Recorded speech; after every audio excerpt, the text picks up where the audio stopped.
بسم اللہ الرحمن الرحیم۔ ناظرین، آج سے 800 سال پہلے کا یہ واقعہ ہے۔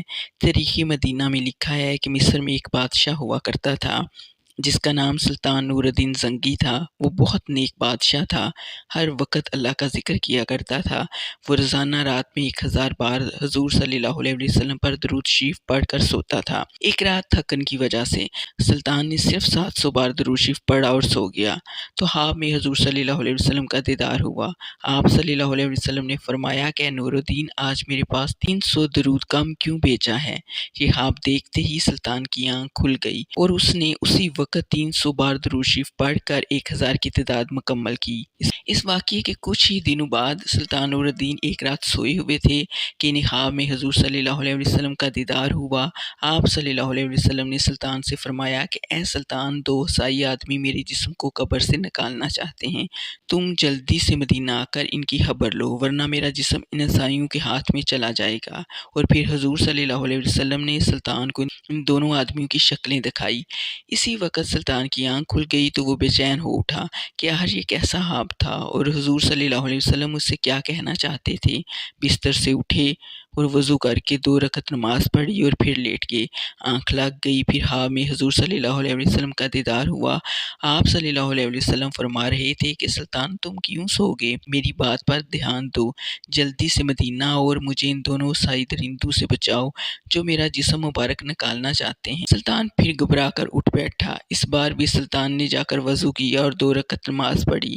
سلطان کی پھر آنکھ لگ گئی اور وہ سو گیا۔ خواب میں انہیں پھر سے حضور صلی اللہ علیہ وسلم کا دیدار ہوا۔ آپ صلی اللہ علیہ وسلم نے تھوڑی سختی سے فرمایا کہ اے سلطان، جلدی سے مدینہ آؤ اور مجھے ان عیسائیوں سے بچاؤ۔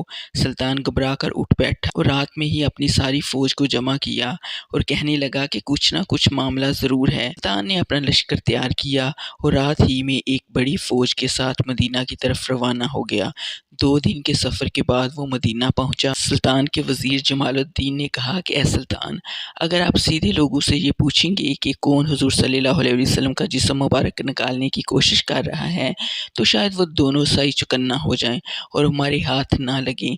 اس لیے آپ ایک کام کریں کہ تمام مدینہ والوں میں انعام تقسیم کرنے کا اعلان کر دیں اور پھر ایک جگہ پر بیٹھ آپ ہر انعام لینے والے کی شکل دیکھیں۔ اسی طرح آپ ان دونوں عیسائیوں کو آسانی سے پہچان لیں گے اور ہمیں انہیں پکڑنا آسان ہوگا۔ سلطان نے کہا ٹھیک ہے، اس کا انتظام کیا جائے۔ اور پھر صبح ہوتے ہی پورے مدینے میں اعلان کر دیا گیا کہ سلطان نور الدین کی طرف سے تمام مدینہ والوں کو انعام بانٹے جائیں گے۔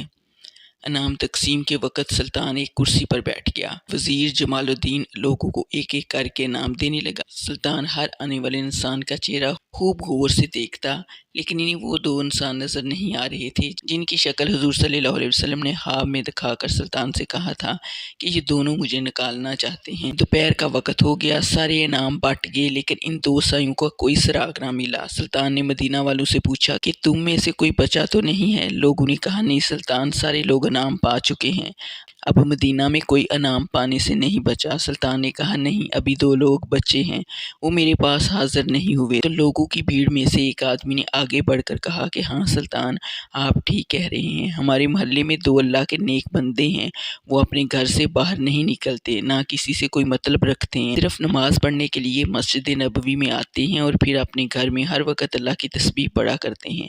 وہ دونوں بڑے نیک آدمی ہیں، ہم لوگوں کی مدد کرتے ہیں، خوب صدقہ خیرات کرتے ہیں، وہ نام لینے نہیں آئے۔ سلطان نے کہا کہ میں ان سے ملنا چاہتا ہوں۔ لوگوں نے کہا سلطان، آپ ان سے مل کر کیا کریں گے؟ وہ دونوں تو بیچارے دنیا سے لگ تھلگ اپنی عبادتوں میں لگے رہتے ہیں، دنیا داری سے انہیں کوئی مطلب ہی نہیں ہے۔ سلطان نے کہا کہ مجھے ان دونوں پر شک ہے کہ وہ دونوں تم سبھی کو دھوکہ دے رہے ہیں اور نیک بندے کا صرف ناٹک کر رہے ہیں اور تمہاری آنکھوں میں دھول جھونک رہے ہیں۔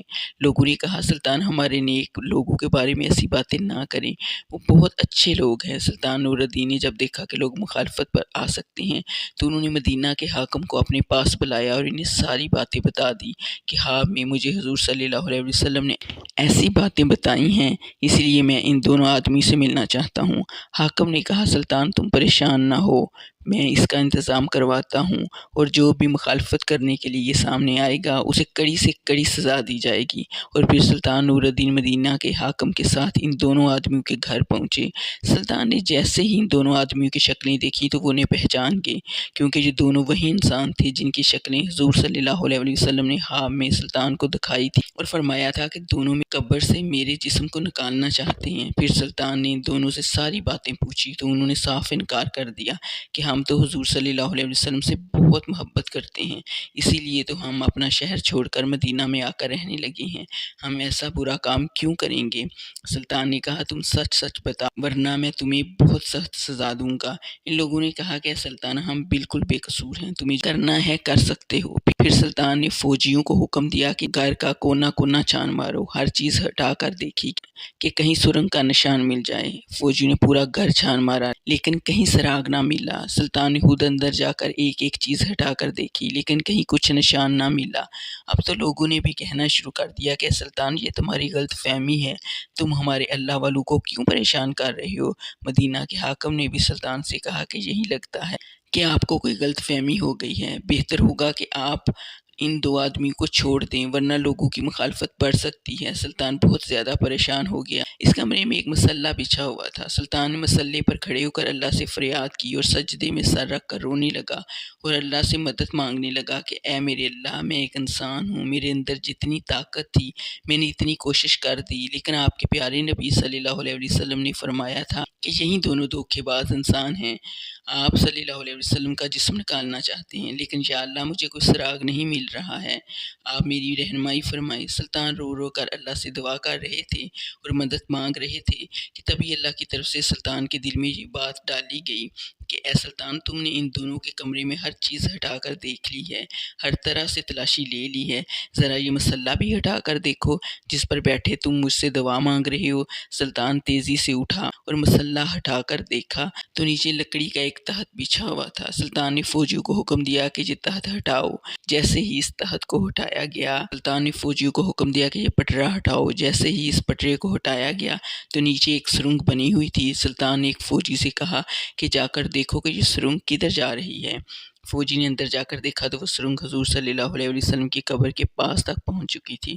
فوجی نے واپس آ کر سلطان کو یہ باتیں بتائی تو سلطان نے ان دونوں سائیوں کو گرفتار کروا کر اپنے سامنے پیش کیا اور پھر ان سے پوچھا کہ اب تم سچ سچ بتاؤ ورنہ میں تمہاری گردن اڑا دوں گا۔ ان دونوں نے جواب دیا کہ سلطان، ہمیں عیسائیوں کی طرف سے یہاں مدینہ بھیجا گیا ہے تاکہ ہم مسلمانوں کے نبی کا جسم نکال کر انہیں دیں، نعوذ باللہ، اور اس کے بدلے میں ہمیں بہت سارا انعام دیا جائے گا، اسی لیے ہم دونوں نے اپنا بھیس بدلا اور ایک نیک آدمی کی شکل بنا کر مدینہ میں آ کر رہنے لگے۔ خود پر لوگوں کا بھروسہ بڑھانے کے لیے ہم لوگوں میں صدقہ خیرات کرتے تاکہ کسی کو ہم پر شک بھی نہ ہو سکے۔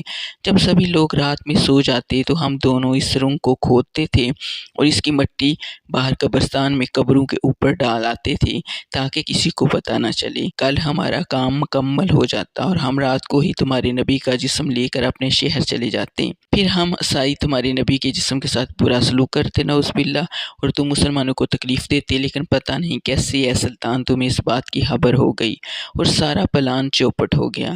سلطان نے آگے بڑھ کر ان دونوں کو پیچھے دھکا دیا اور وزیر کو حکم دیا کہ ان دونوں کو جانوروں کے ساتھ باندھ کر پورے مدینہ میں گھسیٹا جائے اور پھر انہیں پھانسی کی سزا دے دی جائے۔ ان سب کے بعد سلطان نے حضور صلی اللہ علیہ وسلم کی قبر مبارک کے چاروں طرف زمین کے اندر سے ایک خندق کھدوائی اور اس میں 7 دیواریں بنا کر اس میں پگھلا تانبا، لوہا اور تارکول ڈلوا دیا تاکہ دوبارہ کوئی ایسی حرکت نہ کرے۔